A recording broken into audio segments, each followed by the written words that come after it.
Mr. President, esteemed colleagues, I stand here today to sponsor Senate Bill number 1465, or the Free Irrigation Service to Small Farmers Act of 2017, under Committee Report number 103, prepared and submitted jointly by the Committees on Agriculture and Food and Finance, with Senators Ejercito, Gatchalian, Gordon, Lacson, Legarda, Recto, Villanueva, Subiri, and this representation as authors thereof.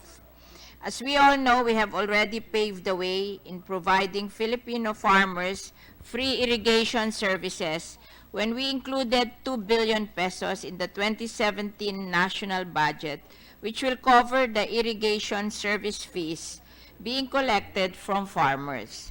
To recall, the National Irrigation Authority was allotted 38.4 billion in this year's national budget, and the 2 billion will cover operating expenses of the National Irrigation Authority and maintenance of irrigation facilities, where they use the irrigation fees or ISF collected from farmers.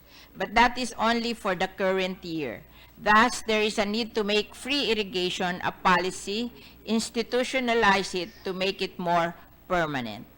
As I have repeatedly cited, Filipino farmers and fisherfolks are still among the poorest in the country, and freeing farmers from the burden of paying irrigation service fees will significantly reduce production costs, hasten productivity, and increase the income of farmers, because farmers and fisherfolks comprise 40% of Filipinos living below the poverty line.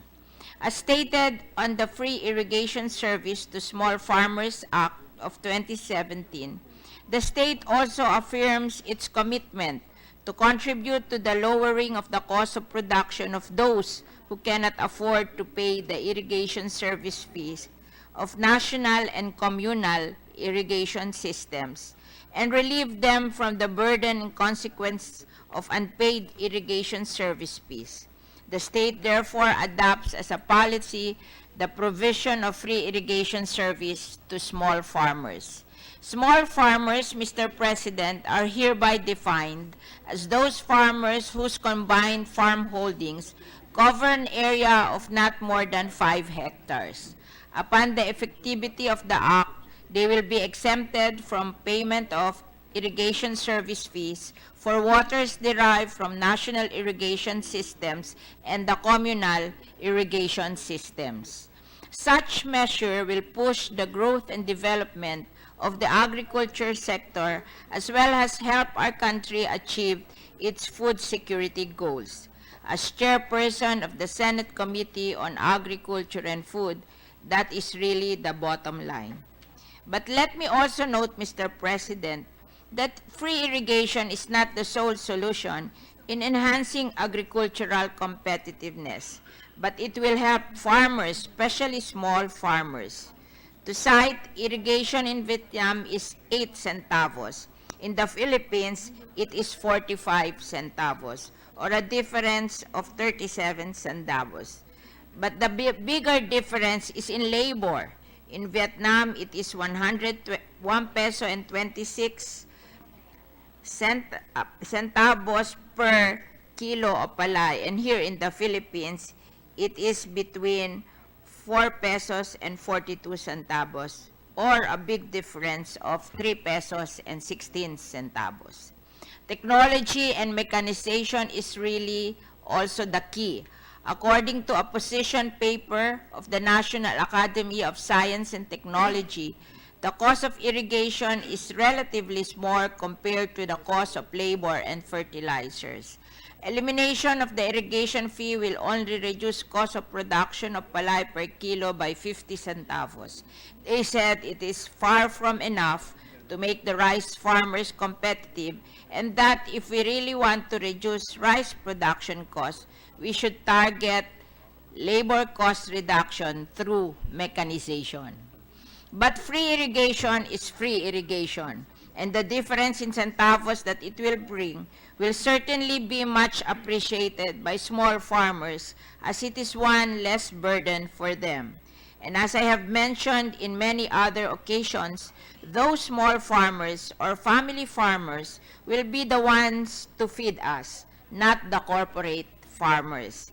Even the United Nations Food and Agricultural Organization has acknowledged that the future of food is in the hands of small family farmers and fisher folks. We and the future generations of Filipinos will rely on them for food. They are a key to a food secure future.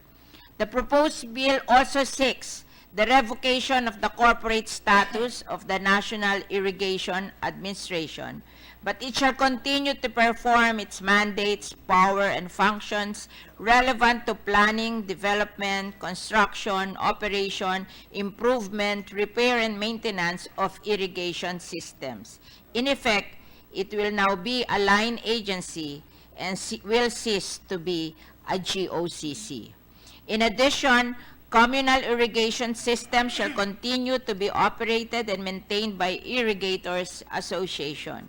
In lieu of the ISF that are no longer billed from small farmers, the national government shall provide for the equivalent funds for the operation and maintenance of the communal irrigation system. Mr. President, there are still numerous barriers that keep Filipino farmers from being more successful and profitable, including lack of technical expertise, inadequate access to cheap credit, and lack of mechanization and financial literacy. As we work on breaking down those barriers, we also have to take care of helping them in their daily burdens and concerns, such as irrigation service fees. Being among the poorest in the country, for them, every few centavos do count. On that note, Mr. President, esteemed colleagues, I seek the urgent passage of Senate Bill 1465 under Committee Report number 103. Thank you very much.